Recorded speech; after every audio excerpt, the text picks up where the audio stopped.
Si pas tous les hommes, alors expliquez-moi ça. Ce soir, j'étais avec 4 amis, donc 5 femmes, à une fête dans une rue, etc. Et bref, on passait un super moment. C'était un lieu de danse et tout, les gens vont pour danser, super, s'éclatent, machin et tout. Et nous, on était entre nous en train de se vanner, etc. Enfin bref, une activité normale.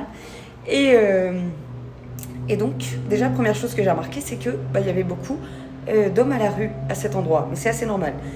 Bon, sauf qu'ils n'arrêtaient pas de venir, mais de venir et de revenir, d'insister encore et encore. On a aidé des femmes, nous, à la rue, mais on n'a pas la thune d'aider tous les hommes qui sont à la rue. En plus, ça reste des hommes, donc c'est non. Donc voilà, on leur a dit non, on ne peut pas nous-mêmes tomber à la rue pour aider les gens qui sont à la rue, c'est pas possible. Bref, donc on aide une femme, deux femmes, ok super. Et après, on refuse, mais parce qu'on ne peut pas, hein, on reste pauvre. Et bref, mais je vois qu'ils insistent que auprès de notre groupe, pas auprès de tous les autres groupes, parce qu'il y avait systématiquement des hommes. Mais nous, dans notre groupe, il n'y en avait pas. Et donc, ils venaient 3, 4, 5 fois, chaque homme.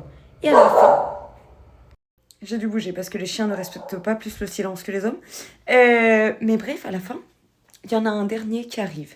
Et un mec tatoué sous l'œil. Vous voyez un peu le genre? Oui. Toujours un mec à la rue, hein, mais avec des tatouages bien sur la gueule. Et là, pour le coup, pas bon signe. Je les connais, les Brésiliens.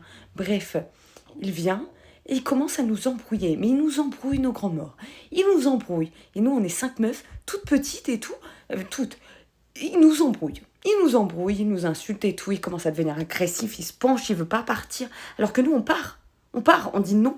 On explique qu'on a déjà aidé des gens, ce que tout le monde sait, qu'on va pas aider plus parce qu'on ne peut pas, on est pauvre et ça se voit, que c'est non. En fait, on dit c'est non, il n'y a pas de justification, non, c'est non, point.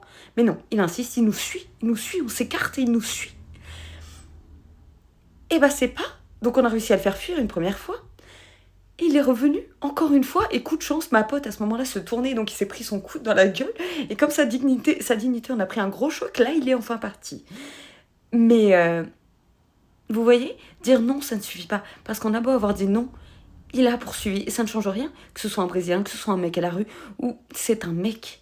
Point. C'est la même chose dans tous les pays du monde. C'est les hommes.